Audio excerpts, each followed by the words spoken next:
السلام عليكم ورحمة الله وبركاته. دكتور نبيل دياب، قناة عالم الطب البديل والحجامة.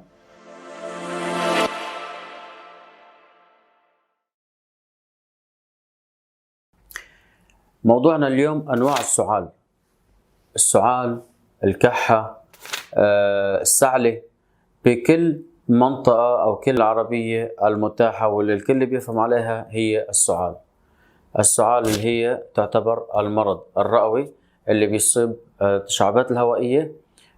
رح نحكي عن الأسباب، ورح نحكي عن العوارض، ورح نحكي عن كيفية العلاج. أول شيء خمس أسباب رئيسية ممكن تؤدي إلى السعال. شو هي الخمس أسباب؟ أول شيء اللي هي المؤثرات السلبية في حال استنشاق الغبار والدخان أو دخان.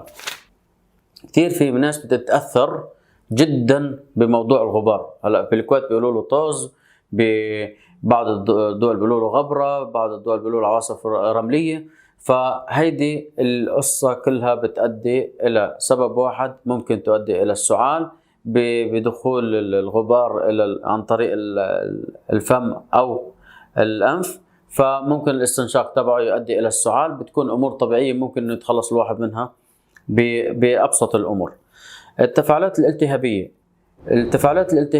اللي هي التهاب مجرى الهواء الذي بيعيق مرور الهواء. فمجرد ما أنه الهواء اللي بيفوت عن طريق الالتهاب اللي بيكون بالممر الهوائي، فممكن يؤدي كمان يسبب حدوث سعال أو الألم. فممكن يعمل ألم، ممكن يعمل سعال. فهيدي المواضيع الالتهابات ممكن تؤثر على موضوع السعال.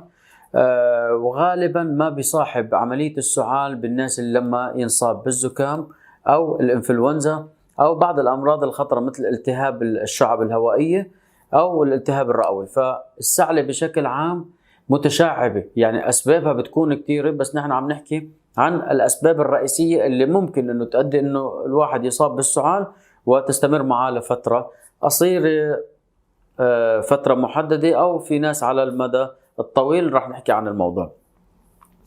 الأدوية، في بعض الأدوية اللي بتستخدم لارتفاع ضغط الدم ممكن انه كمان تسبب سعال. طبعا هيدي بتفوت بايدي المختصين، سواء الدكاتره اللي عم بيوصفوا ادويه حتى يقدروا يكتشفوا الموضوع، كيفيه علاجه، او ممكن تغيير نوع الدواء، او شو الاشياء اللي ممكن ياخذها عشان يتجاوز او يعدي موضوع اللي هو السعال اثناء تناول ادويه الضغط.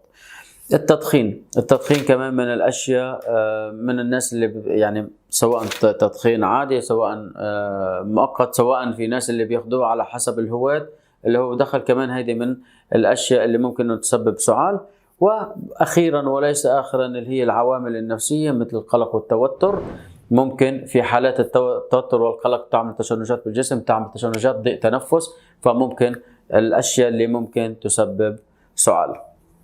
نحن حكينا عن اسباب رئيسيه، ولكن هي يمكن في كمان شغلات نحن اللي هي بنستخدم مدى الحياه، مثل الريحه. اوقات واحد يمكن يشم ريحه كريهه بيؤدي لسعال، يمكن ابهار بيؤدي لسعال، او في ناس بصير عندهم مثلا ضيق تنفس او مشاكل بالتشعبات الهوائيه بصير عندهم سعال. في ناس بيصير عندهم سعال اللي هو مؤقت، اللي مثل كانه علق شيء بالحلق، او في شغلات بتعلق مثلا بالتم او كذا، ممكن كمان انه تؤدي لسعال.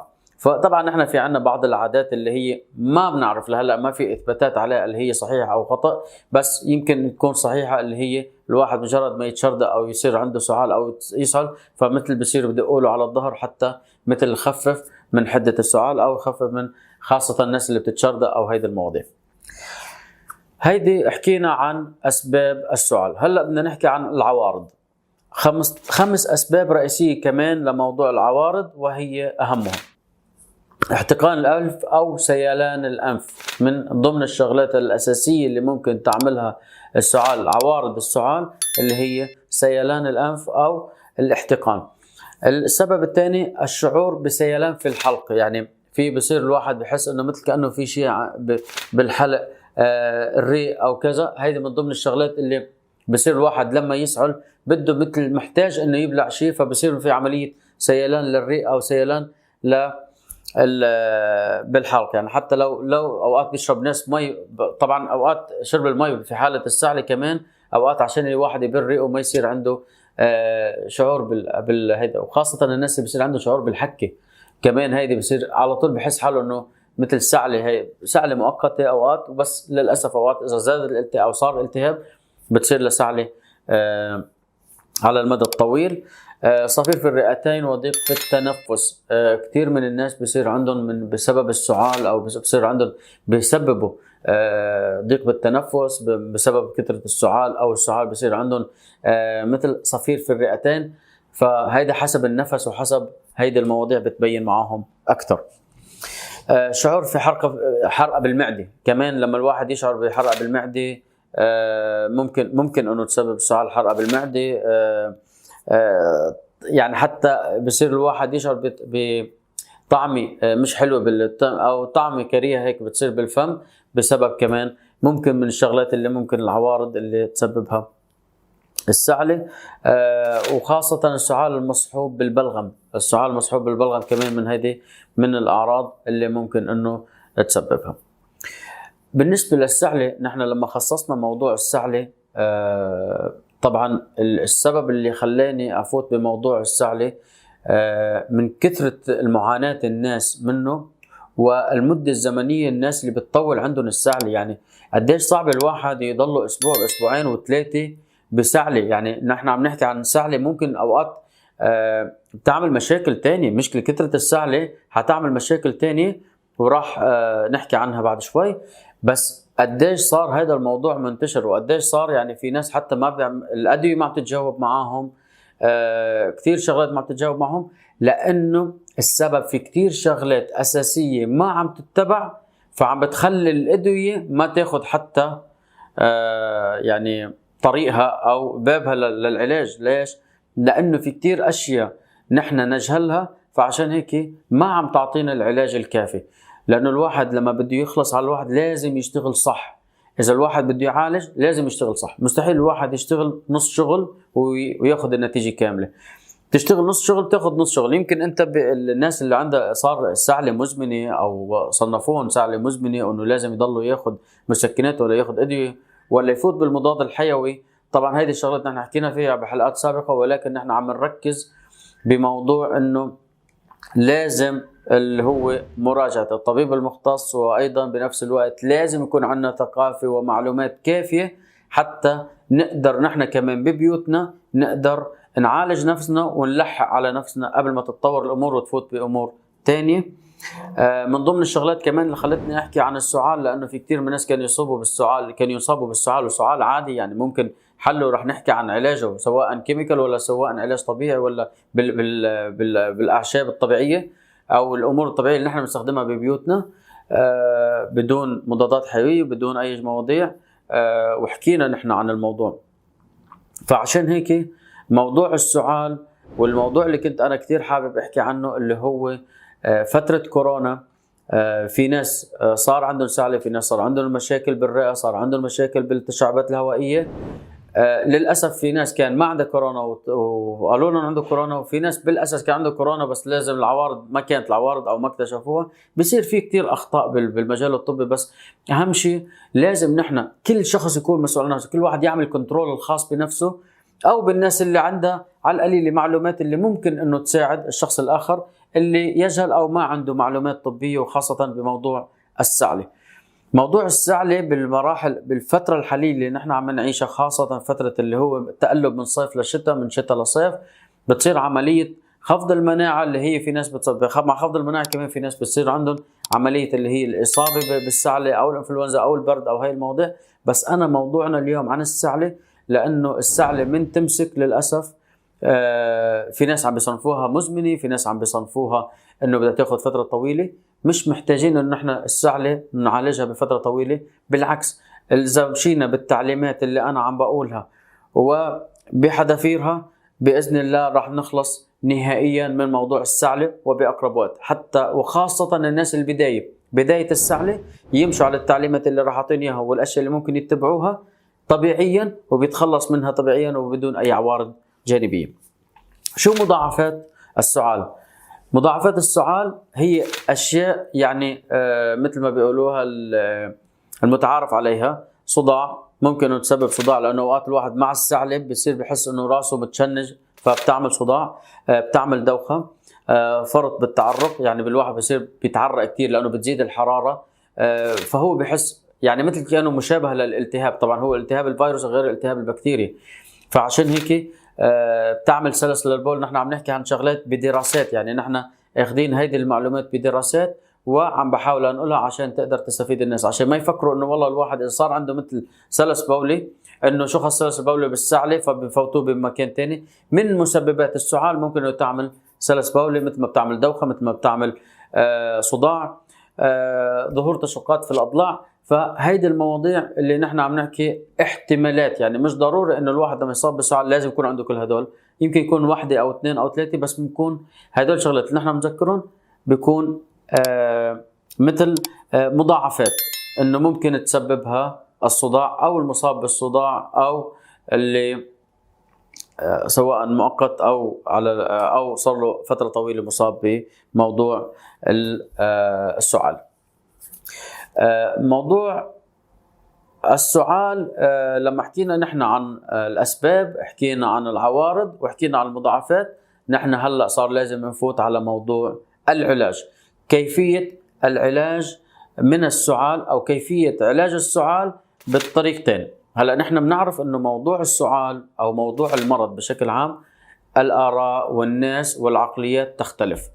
في ناس عندهم تجارب مع الطبيعه فبيحبوا يعيشوا كل حياتهم طبيعيا وبيبعدوا قدر المستطاع عن الادويه، وفي ناس بيحب يختصر وعنده ثقه وايمان بالطب الحديث او الطب الادويه وبيحب يعالج موضوعه بالادويه. نحن عشان احتراما للنوعين من الناس راح نعطي رايين بهذا الموضوع. شو الممكن انه المصاب بالسعال كيف ممكن انه يعالج عن طريق الدواء، والمصاب بالسعال كيف ممكن انه يعالج طبيعيا. بالبدايه السعال كيميائيا كيف ممكن انه يعالج، يعني بالدواء كيف ممكن يعالجه. ادويه مضادات الهستامين. مضادات الهستامين او مضادات الحساسيه هي اولا بيقوم عمليه الناس اللي مصابه بالسعال تستخدمها. مضادات الحساسيه مثل مضادات الهستامين ومضادات الاحتقان. هدول اول دواء ممكن انه ينوصفوا في حاله الناس اللي بتفضل انه يبلش بالدواء، انه بده دواء او ما بده يروح على الاشياء الثانيه، سواء عنده يقين بهذا الموضوع او ما بيعترف. فعم نحكي بشكل عام الناس اللي بدها تتجه للادويه شو ممكن انه ينوصف لهم، وغير هيك ما بعتقد انه حيكون في فايده. مضادات الحساسيه مثل مضاد الهستامين وبالاضافه لمضادات الاحتقان. ثانيا الادويه المضاده للالتهابات كمان حسب الطبيب المختص وحسب الحاله بصير في حسب الالتهاب اللي عنده شو الدواء اللي ممكن انه ياخذه حسب الحاله. وادويه المضادات الحموضه لمعالجه ارتجاع المريء كمان من ضمن الادويه اللي ممكن تنوصف لمصابين السعال. طبعا في الحالات اللي يكون فيها السعال مزمن وغير معروف السبب، هذا بيتم علاجه بمساعده ادويه مسكنه. يعني في ناس بيحتاروا فيها الدكاتره، في ناس بيحتاروا فيهم الاطباء، فمش عارفين شو بدهم يعطون. اكثر شيء بيقدروا يوصفون لانه هو السعال بيسبب الم، السعال بيسبب مشكله كثير قويه، من ضمنها هي الدوخه، من ضمنها هي الصداع. فناس صارت بدها توصل لمرحله على القليل بدي انام، والسعله تمنع النوم. يعني السعله المزمنه بتصير عندها عمليه تشويش للنوم، خاصه اثناء النوم، خاصه بالبرد، تعرض للبرد، اثناء المشي على السيراميك حافي. هدول الشغلات كلها بتزيد من السعله، وراح نحكي عنها اكيد هلا بالحلقه هذه راح نحكي عن الموضوع. فالموضوع الادويه هن هدول اكثر ادويه بتنوصف حسب العلم وحسب التخصص. هلا بدنا نحكي عن موضوع كيف ممكن انه نحن نعالج السعال او الكحه السعله بالطرق الطبيعيه. واحد، في شغلات اساسيه لازم نعملها بكل بيت وهي بتكون سبب بزياده السعله او الاصابه بالسعله. واحد، عدم المشي حافي القدمين. حد اللي هو خاصة على السيراميك، نحن مركزين على السيراميك، يعني انت بدك تمشي بحر، بدك تمشي بر، على العشب ما في مشكلة. المصاب بالسعلة ضروري جدا انه يمشي بهيدي التعليمات، وخاصة اللي بفضلوا انه يمشوا بطريقة طبية او طريقة طبيعية. حنحكي بالناحية الشخصية شو الواحد لازم يعمل حتى انه يبلش يعالج نفسه من السعلة، وبنفس الوقت يحمي نفسه من موضوع الإصابة بالسعلة. المشي سيراميك حافي ممنوع، المي البارد، العصير البارد، اي البوظة او البرد او اي شيء من المثلجات يمتنع عنها امتناعا كاملا. كل شيء بخص البرد لازم يمتنع عنه. التكييف اذا كانت البرودة الخارجية لازم يدفي نفسه ويحط طاقية ويتغطي دينيه. اهم شيء الاذنين والانف والرقبة، هذول لازم يتغطوا مع الصدر، لازم يتغطوا ويتدفوا بطريقة محكمة ما فيها نقاش يعني. هلا عم نحكي عن حكينا عن المشي، حكينا عن البارد، وحكينا عن التكييف، ولازم الواحد يدفي حاله مزبوط قدر المستطاع. شو ممكن الشغلات اللي ممكن نستخدمها كمان طبيعيا كتغذية؟ هلا كتغذية خلينا نروح. اول علاج للسعال هو العسل. العسل من اخطر واهم الاشياء اللي ممكن الواحد ياخذها يتناولها عشان يتخلص من السعال، وهو دواء اساسي. الادويه نفسها اللي بتنوصف بالصيدليات فيها عسل، فتركيبه الادويه كمان فيها عسل. فعشان هيك كثير مهم تناول عسل طبيعي، وخاصه انه يكون طبيعي وما يكون مخلوط او ما يكون سكر، يعني لازم يكون العسل طبيعي 100%. ربيعي، خريفي، شتوي، ما في اي مشكله، بس المهم انه لازم العسل يكون اصلي عشان النتيجه تكون سريعه وفعاله جدا. تاني شغله، حب المصفي اوقات ستريبسلز او هدول شغله ما بدنا نسمي نحن ماركات لانه الماركات بس نحن عم يعني هيدا الاسم اللي طلع على بالي. مثل الحبوب المصفي اللي بتكون على طعمه النعناع، على طعمه العسل، على طعمه الحامض، الليمون. كمان هدول الشغلات ممكن انه تسهل عمليه البلع، فعشان هيدي من الشغلات اللي ممكن تروق عمليه الحلق، وخاصه الناس اللي عندها سعله والتهاب بالحلق. فالموضوع الحبوب المصفي هيدي لموضوع الحلق، وخاصه اللي عنده التهاب بالحلق كثير مهمه. اما بموضوع السعله نركز على موضوع العسل، عصير الجوافه، ورق الجوافه، شاي الزعتر، الزنجبيل، الحليب والعسل. هيدول الشغلات مهمه جدا، حارجع عيدها عشان ما حدا ينسى هيدا الموضوع. في حاله الاصابه بالعسل جربوا الاشياء اللي بتكون قدامكم، شو ما يكون قدامكم من هيدول الشغلات اللي انا عم بقولها دغري فوتوا عليها، بالاضافه للمراميه او القصعين او اكليل الجبل. واحد، العسل هيدا نمبر 1 لازم يكون عندك يعني موجود على الطاوله حتى نحن تبلش بعمليه العلاج والتخلص من السعال او الكحه. العسل، الجوافه، عصير الجوافه لازم يكون دافئ ما يكون بارد. ورق الجوافه كمان كثير مهم. عندنا شاي الزعتر، شاي المراميه والقصعين، بالاضافه لاكليل الجبل كمان كثير مهم. وهدول اكثر الاشياء اللي ممكن تفيد، والمشروبات الساخنه الدافئه اللي ممكن تساعد بالتخلص من السعال اسرع وقت. هيدا حكينا عن التغذيه، حكينا عن التعليمات. ضل اللي هو الموضوع الثالث، كيف الواحد ممكن يتخلص من السعله. بعطيكم كل شيء هيدا 100%. هاي الشغلات اللي بتتاخد وبتتجرب هيدي مجربه 100%، ونتائجها سريعه فوريه، يعني من اللحظه ماكسيموم. هيدي الشغلات اللي بتمشي عليها التعليمات والاشياء اللي تشربوها وتاكلوها بنفس الوقت. بالاضافه شغله ضروريه بتنعمل قبل النوم من مره لمرتين باليوم، سواء فتره النهار او قبل النوم، اللي هي فيكس. اي فيكس عندك اياه بالبيت، بس يكون يكون حار ما يكون بارد، يكون يعني سخن ما يكون بارد.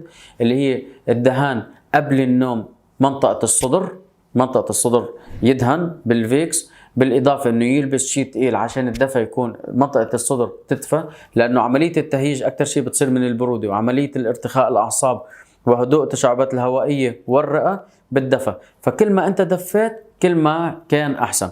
فعشان التخلص من مرض السعال او السعال المزمن، هيدي الطريقه اللي انا اعطيتكم اياها، هيدي تعتبر مجربه واحدث الطرق وموجوده بكل بيت، مليون بالمية يعني نتائجها فعالة بإذن الله. فعشان هيك كل التعليمات اللي أعطيتكم إياها، كل النصائح اللي أعطيتكم إياها، هيدي تعتبر دواء نهائي بإذن الله، ورب العالمين هو الشافي. في البداية سلام، وفي النهاية حسن الختام. يعطيكم العافية.